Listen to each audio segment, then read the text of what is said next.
Our next speaker has served as Deputy Administrator of PHMSA since 2021, previously served as counsel to Senator Peters and as an advisor to Senator Klobuchar.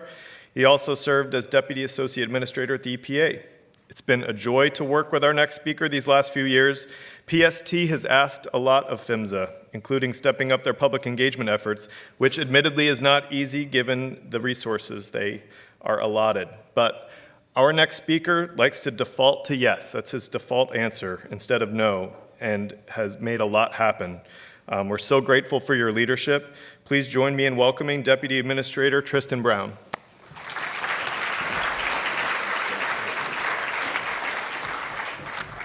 Good morning. Thank you, Bill. Thank you, Pipeline Safety Trust, for putting on this always inspiring conference. Thanks to Bruce for reminding us what this is all about and for the sacrifice that you make in carving out part of your life and to remind us of the importance of the work that we all do. Normally I would not want to speak after my dear friend, the Honorable NTSB Chair, but you spoke so eloquently and really underscored a lot of the points I wanted to make. Similarly, Beth, your comments about embracing discomfort, the value of ensuring that people in power listen, and Bill for underscoring that listening is not easy. These are actually some key lessons, some key focus points that I think I've tried to underscore in the last 4 years in working at the Pipeline Hazardous Materials Safety Administration. And I really think they're what has led to so much progress that I think we've made collectively. And I really want to underscore we, because it's there's not a single person in the room that I haven't, of the people in the room that I have met, there's not a single one of you that hasn't been a part of the success and progress that we've made in the last few years. And so I thought I'd talk a little bit about that. Also, we've got Mike Sorghum here covering this conference from E&E News. Sorry for the call out, Mike, but your question of whether I would be making any news today, I have not publicly announced that I'm leaving my role, but I will be leaving my role, and that may not be news to you, but it may be news to others as part of the presidential transition. I do want to acknowledge the PHMSA team here. We've got a big team, as I think Bill showed on the chart. So can I ask my current PHMSA colleagues to stand up, please? And yep, thank you. Yeah.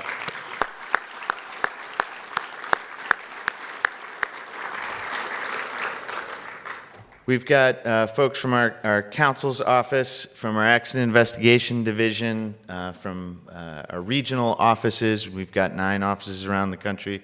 We've got our 2 deputy associate administrators for policy and for field operations. We have community liaisons, leadership in the Office of Pipeline Safety. And I couldn't ask for better colleagues. And so much of what we've accomplished over the last 4 years, and I've had a few weeks to really think a lot about what we've done, and then how did we do it? And I think that's really what I wanted to underscore to you, and I think our previous speakers really underscored the techniques of how you make progress. But I think I just wanted to take a few minutes to talk about some of the specific progress that we've made and how we've done it. Obviously, the people that just stood up are key to that, but the Pipeline Safety Trust, the public representatives here, the industry representatives here, everybody has been an important player in the accomplishments we've had. The Chair Homendy mentioned the gas gathering rule and a number of other rules that we've finalized in recent years. Those were developed with a lot of folks in this room and those both in the stakeholder groups as well as our team. over years. Really, they were roughly a decade in the making. And we went from, in 2021, 2.8 million miles of oil, gas, and other hazardous pipelines that we regulate as an agency to currently 3.3 million miles. We expanded the jurisdictional pipe by about 13%. Some of that is the build out of new lines, but a lot of that is previously unregulated pipelines that we now regulate as a result of the gas gathering rule. Chair Hamady mentioned the automatic and remote shutoff valve rule that we completed in 2022, and the history dating back, nearly 50 years when you think about that. Part of that rule too was to make sure first response, automatic and remote shutoff valve kind of explains itself a little bit, but we also, focused on how you communicate when an emergency happens and those crucial first moments in that rule, as well as the gas transmission rule. We set records for inspections, the number of inspections, inspecting all pipelines at the federal level, along with our state partners in 2022. We set enforcement records in 2021, 2022, and 2023. We looked at ways we can improve transparency. One thing we did was when reporters, and I say reporters, when multiple reporters are asking for documents, we try to avoid the FOIA process, which can be lengthy and slow. When public interest groups are asking for information and there's a public interest at stake, we try to streamline that process to get more information to the public. We established a first interactive map of pipeline incidents across the country so that reporters, public interest members can get data on an operator, their entire history of incidents. You can look up by operator, you can look up by incident, you can look up by state, by zip code, by underserved community, and we continue to build out that interactive map. And by the way, that was a couple of our intrepid employees who sort of came up with the idea, who have some knowledge in this area, and was not a top-down idea, but really I think a collective idea that turned into, I think a tool that really helps everybody better understand risks and the trends and other things that we hope you find value in. Bill mentioned our external engagement. Really a big part of, the first visit I made, I joined the agency during the pandemic, and the travel was unavailable to us initially, but my first visit was to Bellingham, Washington to meet Bruce and the Pipeline Safety Trust team and learn about Stephen and Wade and Liam, and walk through Whatcom Creek and hear about that history. But after that, went to Satartia, Mississippi, and met with first responders and victims of that incident, the Denbury pipeline, CO2 pipeline failure. I saw my old friend from the Sierra Club from Freeport that brought me down to Freeport, Texas, to meet with some of the community members there after the Freeport LNG facility exploded a few years ago.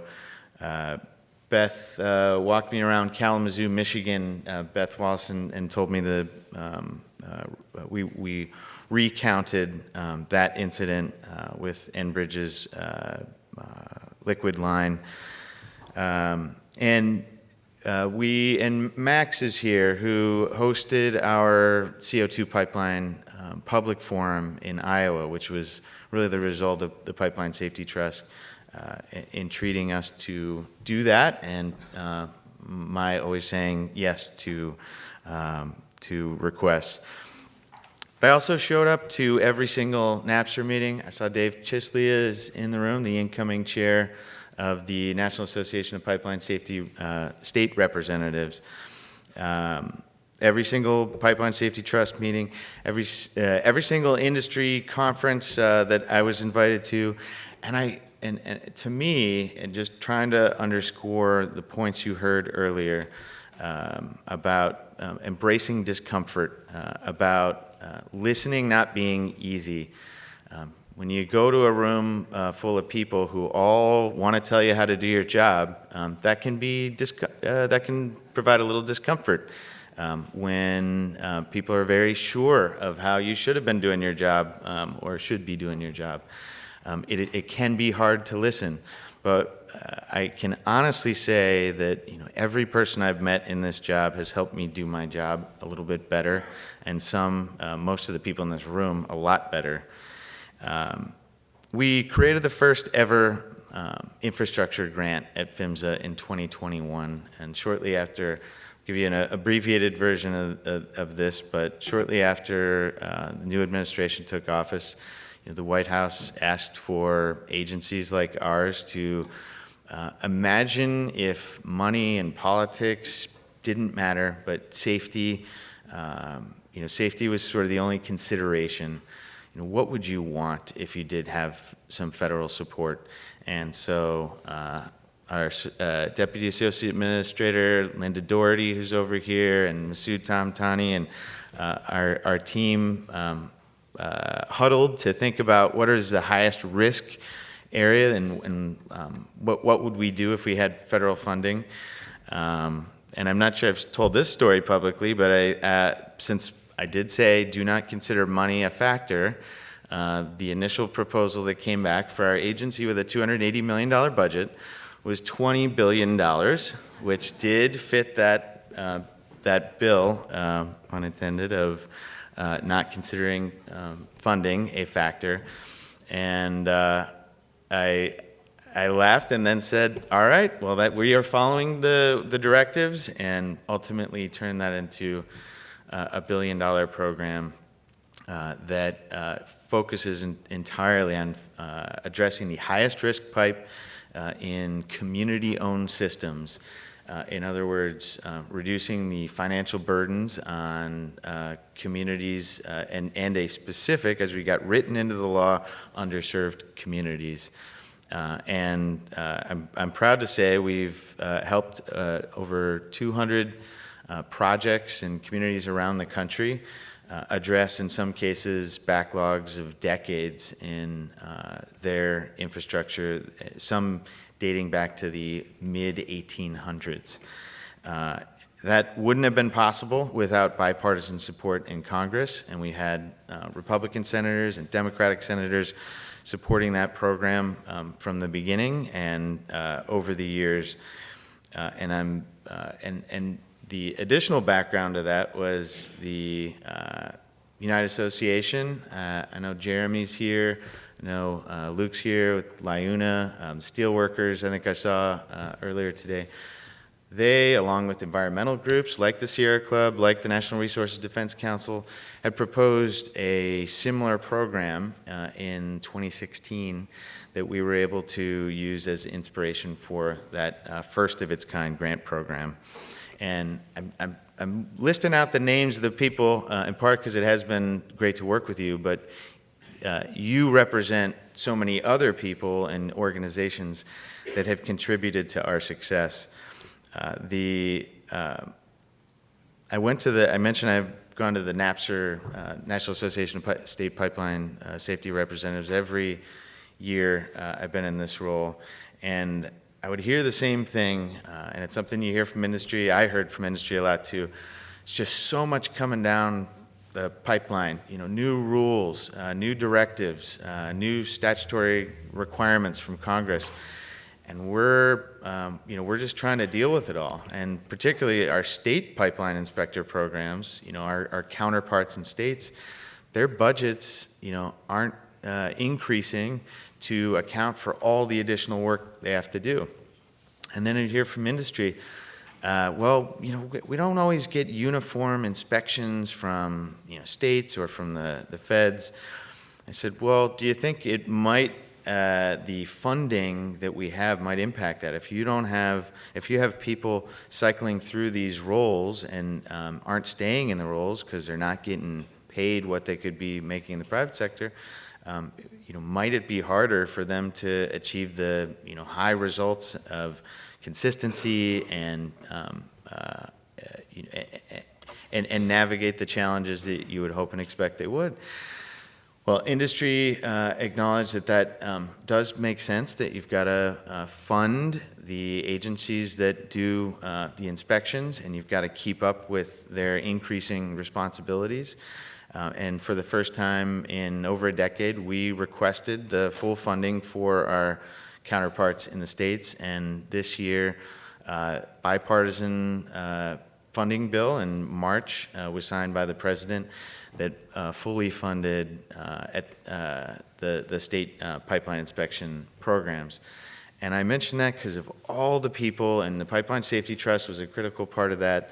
All of the people, you had industry, you had state regulators, you had the feds, you had the Pipeline Safety Trust, all coming together. You had Republicans and Democrats supporting that long overdue increase in funding, which simply allows our state partners to keep up with the volume of work that we all are responsible for. I mentioned some of the listening sessions. Just a couple other points I wanted to make. And the reason I'm kind of listing some of these things out is because each of these things can be built on going forward. And each of these accomplishments that we've collectively and progress that we've made, you can roll through each one and think about, how is this a win for the public? How is this a win for the regulator? How is this a win for industry? And in almost every instance, there is a benefit to everybody in these accomplishments. And my focus has been to try to find out what that is, to find the common ground that we share, and to focus on those areas where everybody can see the benefits and understand the benefits. Another just accomplishment, I think, collectively that we've made, and this is not in the pipeline space directly, but East Palestine, Ohio was a tragic incident involving Norfolk Southern Railroad.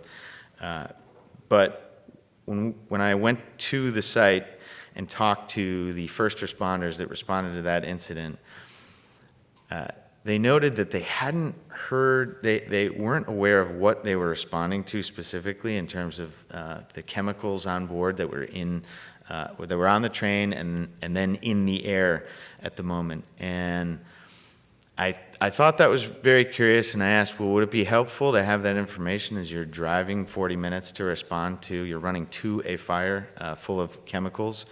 They said, yeah, that would be great, but that would really require a change in the law. And we had a rulemaking already, an 8-year-old mandate from Congress to simply require the existing app that first responders can use to get that information, but really weren't using that app. And so we proposed a mandate that railroad companies, when there is an incident, communicate that to first responders immediately.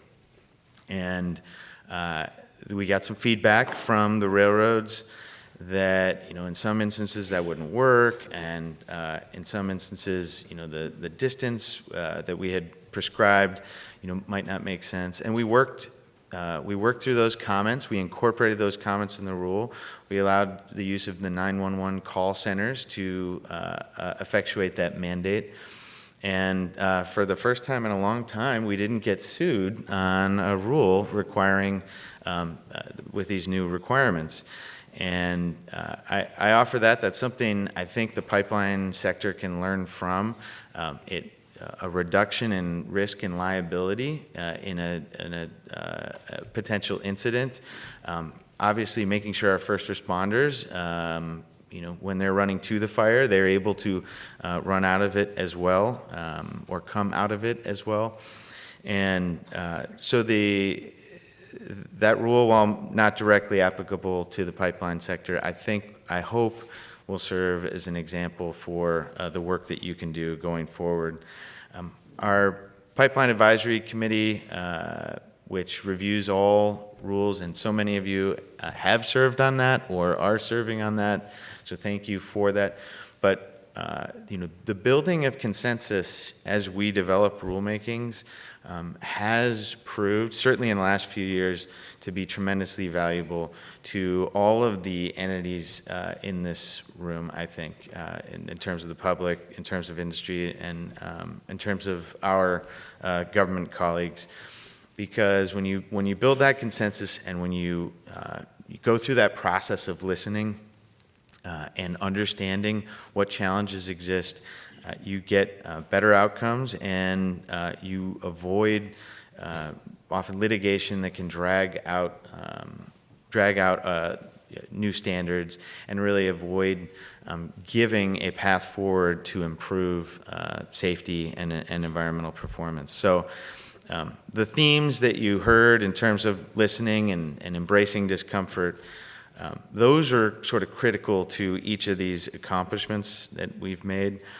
But the finding of common ground, which I think is essential to sort of the listening, and listening endlessly, that you don't, in my mind, it's not there's no end when you are listening to achieve the common ground that you really need to move forward.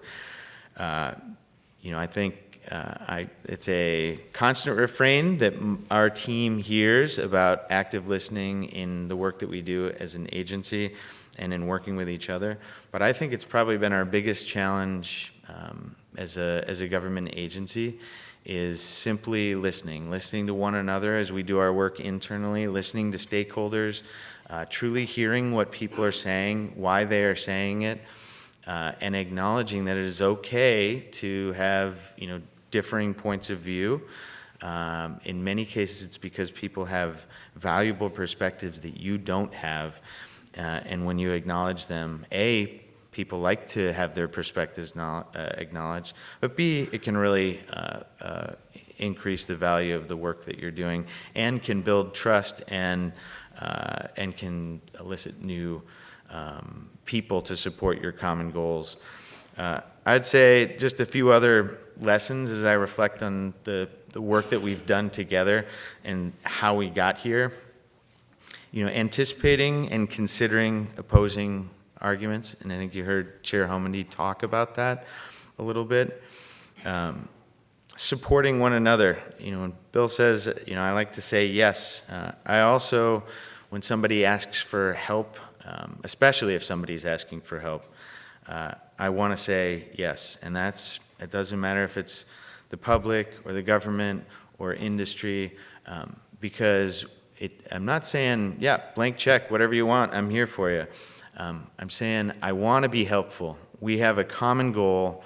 I need to obviously balance all the interests that exist out there and our mission, but I would entreat you to find a way to support people you disagree with in the thing that you agree with them on, and make the hard choices. There are few hard things that you want to achieve that aren't going to come with making hard choices. And that may be, again, supporting somebody or something that you generally disagree with, but can find one thing to agree on. And lastly, I think I just wanted to underscore again that failure to communicate and what impacts you can have. You can talk past each other for years and continue to fight, but oftentimes that is a failure to communicate, to understand what obstacles are truly in the way, and to navigate those. And I think a good one is, and it's one that I think some folks in this room have asked me before, you're a safety agency, but you're also seemingly focused on the environment now. And it is true that our agency, which has had a mission for many, many years that includes the environment, our agency has focused on mitigating environmental impacts. There are a lot of folks in this room that are very concerned about the effects of global climate change, and that is added to their concern about oil and gas pipelines and other types of pipelines. And so acknowledging that there is a material impact on our climate from pipeline infrastructure, that is important for everybody to do and to work through that. Our agency will probably continue to face litigation in this space until we make more progress. But to the credit of some in industry, there are, I can think actually Cheniere, who, I don't know if we have anybody from Cheniere here, but they are funding better methane accounting. And I know specifically some of the professors that they're funding through their work in accounting for better methane accounting, that completely antithetical to their own interests of building out their LNG operations.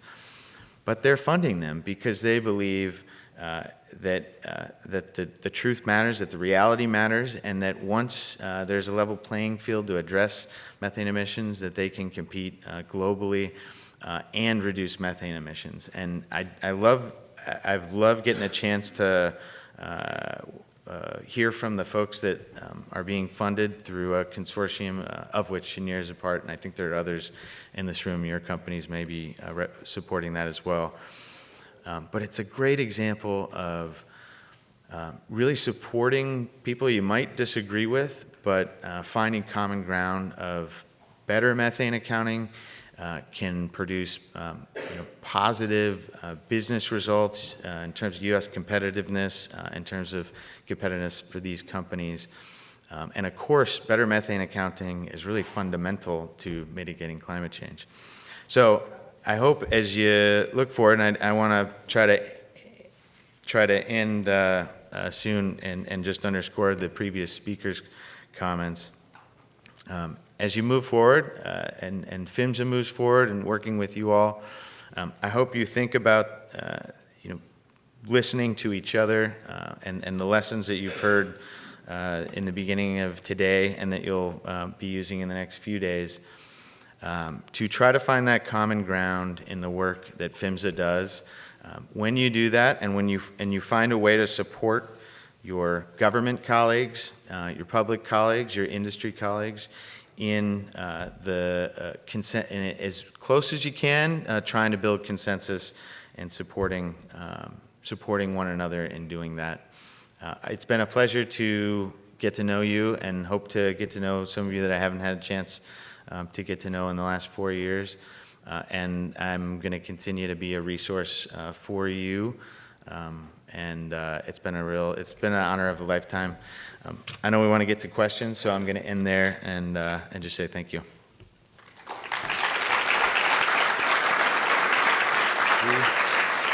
All right.